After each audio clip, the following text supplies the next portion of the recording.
إن الحمد لله نحمده ونستعينه ونستغفره ونعوذ بالله من شرور أنفسنا ومن سيئات أعمالنا من يهده الله فلا مضل له ومن يضلله فلا هادي له ونشهد أن لا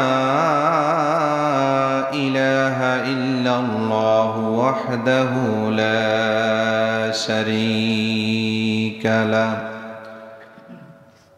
وأشهد أن سيدنا وحبيبنا ومولانا محمد الذي أرسله بالحق بشيرا ونذيرا وداعيا إلى الله بإذنه وسراجا وقمرا منيرا فقد قال الله تعالى في كلامه المجيد وفي فرقانه الحميد أعوذ بالله من الشيطان الرجيم بسم الله الرحمن الرحيم سبحان الذي أسرى بعبده ليلا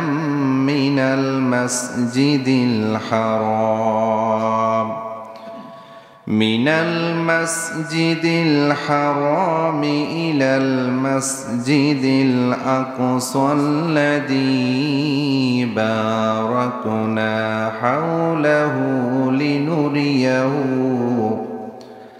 حوله لنريه من آياتنا إنه هو السميع البصير صدقت يا رب العالمين وقال الله تعالى إن الله وملائكته يصلون على النبي يا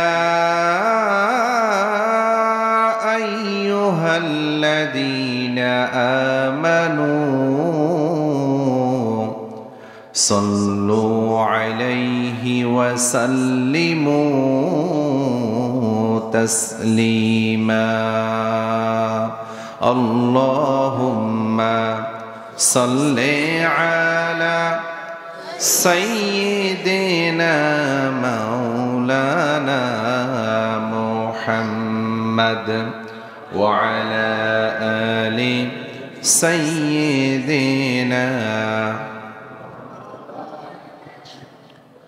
اللهم صل على محمد وعلى آل محمد সবাই পড়ুন كما صليت على إبراهيم وعلى آل إبراهيم إنك حميد مجيد اللهم بارك على محمد وعلى آل محمد كما باركت على إبراهيم وعلى آل إبراهيم إنك حميد مجيد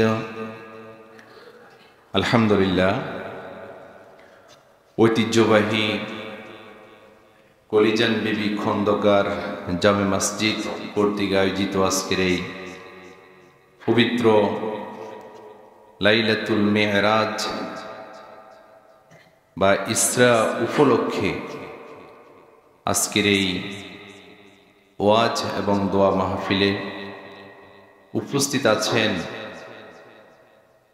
অত্র মসজিদের সম্মানিত সভাপতি জনাব বশির আহমদ সাহেব, উপস্থিত অত্র মসজিদের সম্মানিত খাদেম মুয়াজ্জিন হাফেজ সাহেব, সম্মানিত অত্র এলাকার মুরব্বিয়ানি নিজাম, তরুণ যুবক ভাইয়েরা, মাইকের আওয়াজ যতটুকু যাচ্ছে সর্বস্তরের তাওহীদি জনতা, বিশেষ করে পর্দার অন্তরালের সম্মানিতা মা এবং বোনেরা, আমার আলোচনার শুরুতে আপনাদেরকে সালাম জানাই। আসসালামু আলাইকুম ওয়া রাহমাতুল্লাহি ওয়া বারাকাতুহু। আপনারা সবাই কেমন আছেন?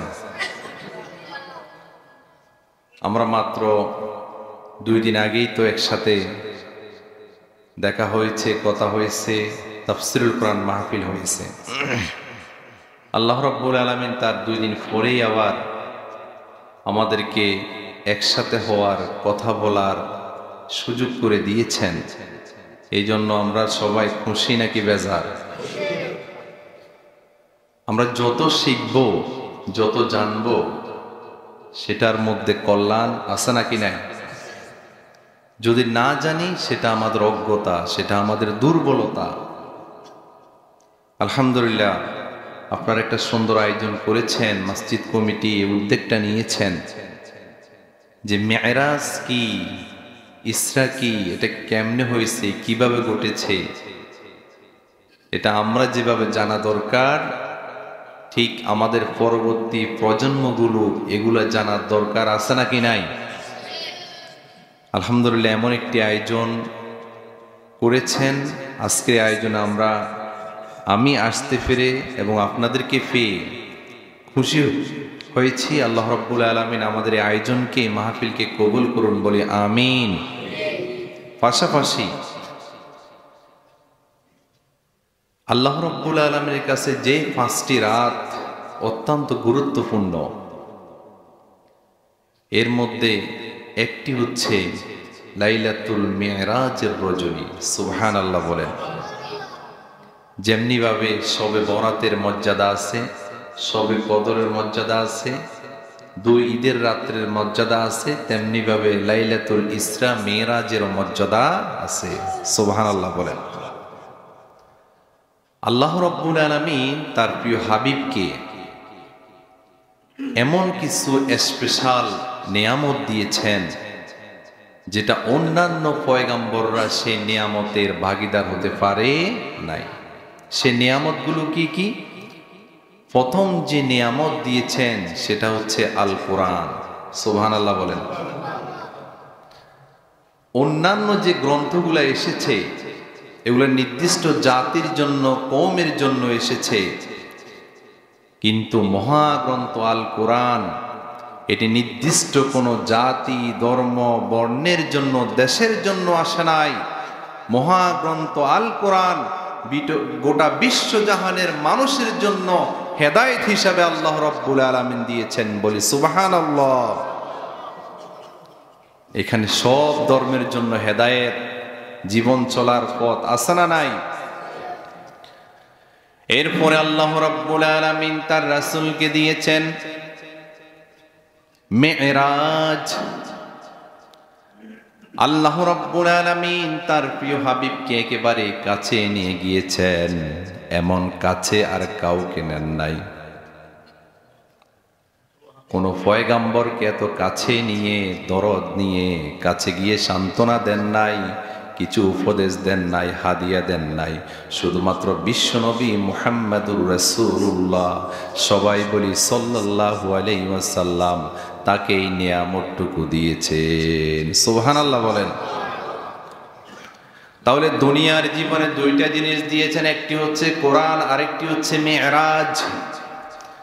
এরপরে দুনিয়া পরবর্তী আখিরাতের জীবন, যেখানে আমাদের সবাইকে অনন্তকাল থাকতে হবে, ঠিক না? সেখানের জন্য আল্লাহ রাব্বুল আলামিন তার রাসূলকে স্পেশাল তিনটা নিয়ামত বরাদ্দ রেখেছেন। এক নাম্বার হচ্ছে শাফায়াত। কোন পয়গাম্বরের শাফায়াতের ক্ষমতা পান নাই, ঠিক না?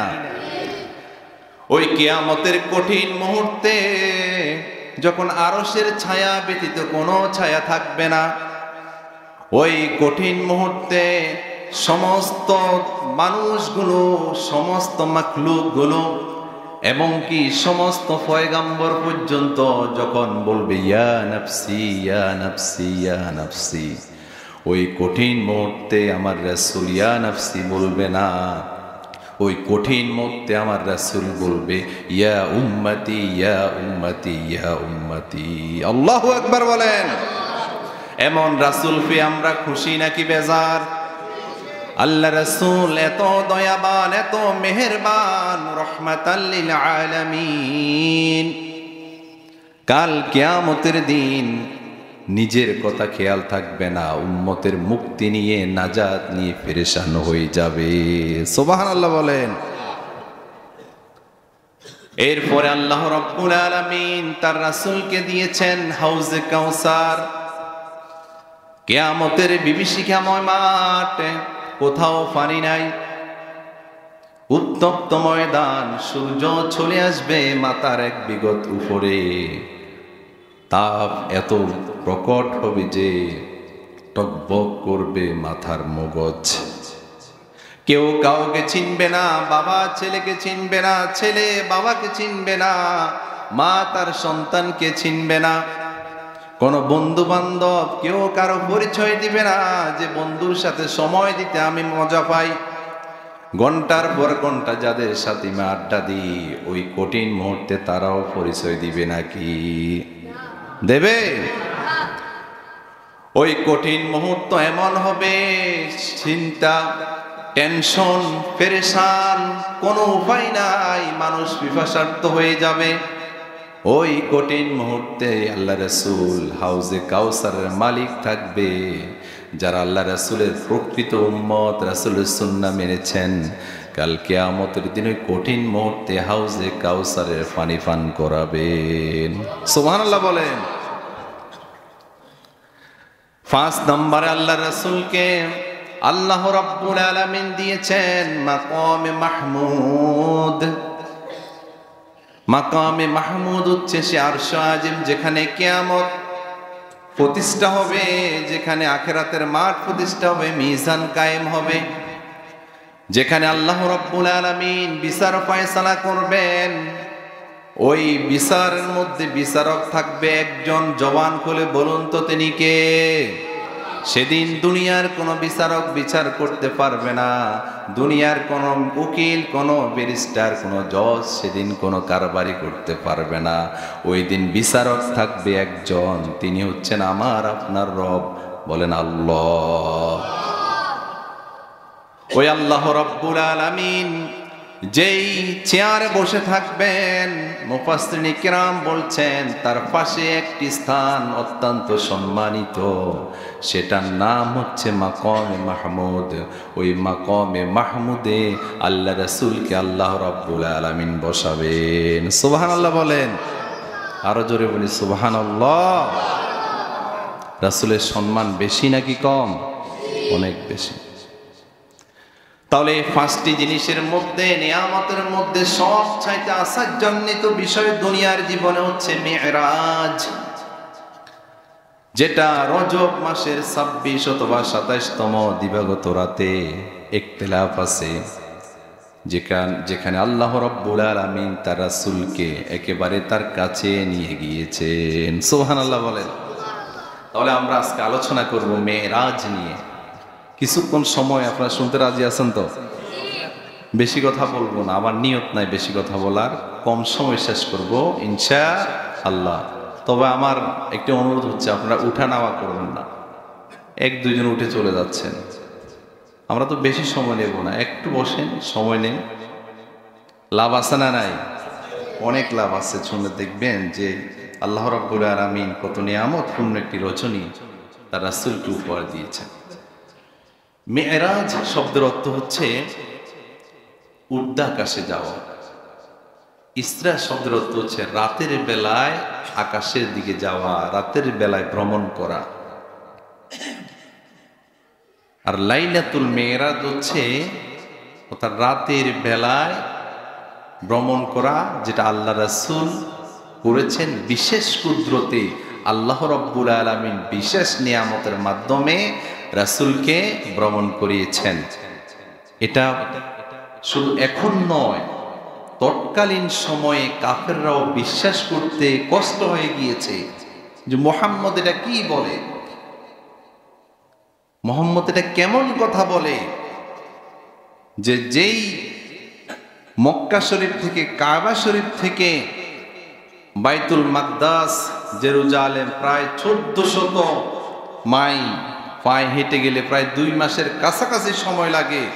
সে বলে রাতের কিছু সময় বাইতুল মসজিদুল হারাম থেকে মসজিদুল আকসা গিয়েছেন, আবার সেখান থেকে নাকি সে আরশ আজিম পর্যন্ত গিয়েছেন। এটা কেমন কথা, আমরা তো সেটা বুঝে আসে না।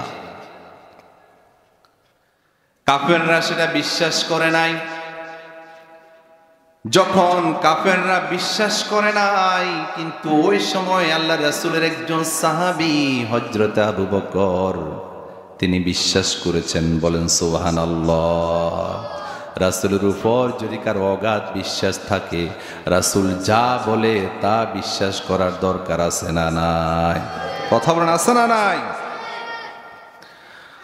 আল্লাহ রাসূল মেরাজ গিয়েছেন, কাফেররা যখন হাসাহাসি করতেছেন, বলা বলি করতেছেন, আবু বকরকে পেয়ে বললেন, ও আবু বকর, কি শোনায় তোমার রাসূল মুহাম্মদ? কি নতুন নতুন কিছু আজগুবি কথা বলে? সে নাকি রাতের বেলায় মসজিদুল হারাম থেকে মসজিদুল আকসা গিয়েছে। হযরত আবু বকর বললেন, থামো, আমার রাসূল কি এটা বলেছে? বলছে, হ্যাঁ অবশ্যই বলেছে, প্রয়োজনে তুমি গিয়ে জিজ্ঞেস করো। হযরত আবু বকর আর একটি মুহূর্তের জন্য বিলম্ব করল না, সাথে সাথে ঘোষণা দিল যে, ও কাফেররা শুনো, আমার রাসূল যদি তার মুখ দিয়ে বলে থাকে যে মসজিদুল হারাম থেকে মসজিদুল আকসা গিয়েছে, ওয়াল্লাহি আমি কসম করে বলছি আমার রাসূল মিথ্যা বলে না। অবশ্য আমার রাসূল মসজিদুল হারাম থেকে মসজিদুল আকসা গিয়েছে। সুবহানাল্লাহ বলেন। ওই দিন থেকে হযরত আবু বকর হয়ে গেলেন সিদ্দিক, যার উপাধি হয়ে গেল হযরত আবু বকর সিদ্দিক। সুবহানাল্লাহ বলেন। তাহলে কেউ যেটা বিশ্বাস করে নাই, হযরত আবু বকর বিশ্বাস করেছেন, কারণ আল্লাহ রাসূলের জবান কখনো মিথ্যা বলে না। আল্লাহ রাসূলকে আল্লাহ রাব্বুল আলামিন সেখানে গিয়ে নিয়েছেন। লম্বা কথা, অন্য জায়গায় বলেছেন যে যখন কাফেররা বিশ্বাস করছে না, তখন বলল যে ঠিক আছে তুমি গিয়েছো বুঝলাম, বলো তো বাইতুল মাকদাসের মসজিদুল আকসার কয়টা দরজা কয়টা জানালা আমাদেরকে একটু বলো।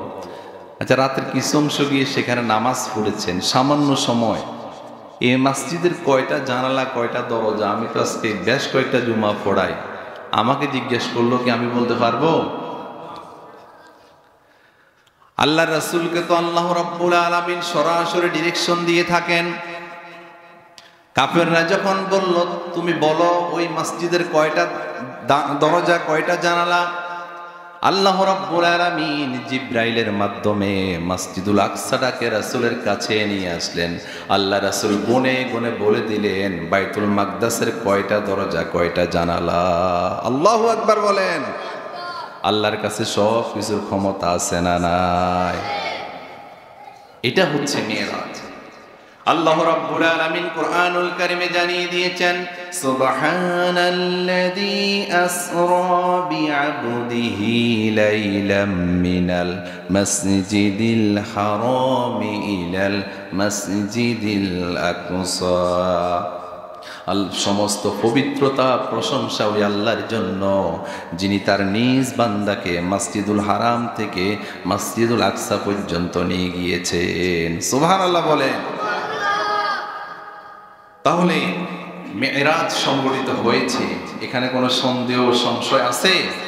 মেয়েরাজ সম্পর্কে যেখানে আল্লাহ রাব্বুল আলামিন কোরআনুল কারীমে সূরা বনী ইসরাঈলে বলেছেন, কারো যদি এটা সন্দেহ থাকে তার কি ঈমান থাকবে?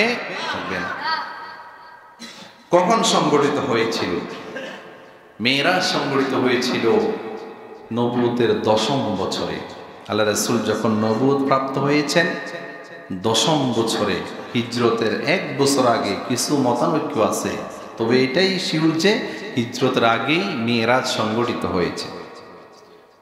ওই বছরটি ছিল রাসূলের জন্য একটি দুঃখের বছর, আমুল হুজুন, যেটা ইসলামের ইতিহাসে লেখা। হুজুন মানে হচ্ছে দুঃখ, পেরেশান। আমুল মানে হচ্ছে বছর, মানে ওই বছরটা ছিল রাসূলের জন্য দুঃখের বছর। কেন দুঃখের বছর এটা জানার দরকার আছে না নাই? বিশ্বনবী শিশুকালে এতিম হয়ে গেলেন, 6 বছর বয়সে মাকে হারালেন। দাদা আব্দুল মুত্তালিবের কাছে ছিলেন, দাদাও চলে গেলেন। কিন্তু সব চাইতে রিক্সের যে সময়টা ছিল যৌবনকাল,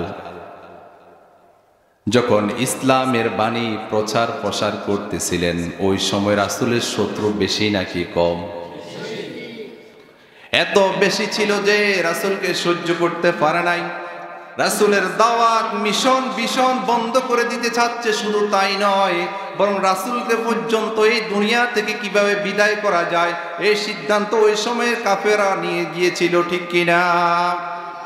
দারুন নাদওয়ার বৈঠকে সিদ্ধান্ত হয়েছে যে মুহাম্মদকে আর বাঁচিয়ে রাখা যাবে না, কারণ মুহাম্মদ তাকে যত বেশি সময় দিচ্ছি আমাদের ধর্মের লোকগুলাকে সে ইসলামে ঢুকাচ্ছে। এই জন্য তাকে যদি রাখি আমাদের জন্য বিপদ আছে না নাই? কাফেরদের বিপদ আছে না নাই? এটা তো আরো বড় বিপদ, তারা তো বুঝতেছে না। ওই কঠিন মুহূর্তে যখন তাকে দুনিয়া থেকে বিদায় করার সিদ্ধান্ত ছিল, ওই কঠিন মুহূর্তেও রাসূলকে যিনি আশ্রয় দিয়েছেন তিনি আর কেউ নয়, আল্লাহ রাসূলের চাচা আবু তালেব। সুবহানাল্লাহ বলেন। ওই আবু তালেব রাসূলকে এত বেশি ভালোবাসতেন, নিজে ঈমান আনেন না কিন্তু রাসূলকে তার জীবনের চাইতে ভালোবাসতেন। কাফেররা যখন শিবে আবি তালিবের মধ্যে রাসূলকে বন্দী করে রাখলেন, চাচা বাতিজাকে ভুলতে পারেন নাই। বাতিজার মায়ায় ভালোবাসায় ইসলাম না আনার পরেও বাতিজার সাথে জেল খেটেছেন। সুবহানাল্লাহ বলেন, আরো জোরে বলেন সুবহানাল্লাহ। ওই কঠিন পরিস্থিতিতে ছিলেন। রাসূলের যেই কোনো বিপদ মুহূর্তে আবু বকর আবু তালেব ছায়ার মতো হয়ে তাকে সহযোগিতা করতেন। নিজ দায়িত্বে ব্যবসা শিখালেন, নিজ দায়িত্বে বিবাহ করালেন, নিজে ছায়ার মতো সব সময় থাকলেন। কিন্তু নবুয়তের 10ম বছরে আবু তালেব নিজেও দুনিয়ার থেকে বিদায় নিলেন। বলুন তো, এমন একজন অভিভাবক যদি দুনিয়া থেকে চলে যায়, পেরেশানি আছে নাকি নাই? আবু তালেব যখন ইন্তেকাল করছেন, রাসূল বারবার বলছেন, ও আমার চাচা, আপনাকে আমি অনেক ভালোবাসি, আপনিও আমাকে ভালোবাসেন। ও চাচা, এত ভালোবাসার পরেও যদি আপনি ইসলাম কবুল না করেন, যদি কালিমাতুশ শাহাদাত কবুল না করেন, এই ভালোবাসা থাকবে না। কিয়ামতের মাঠে আমি আপনার জন্য কিছুই করতে পারবো না।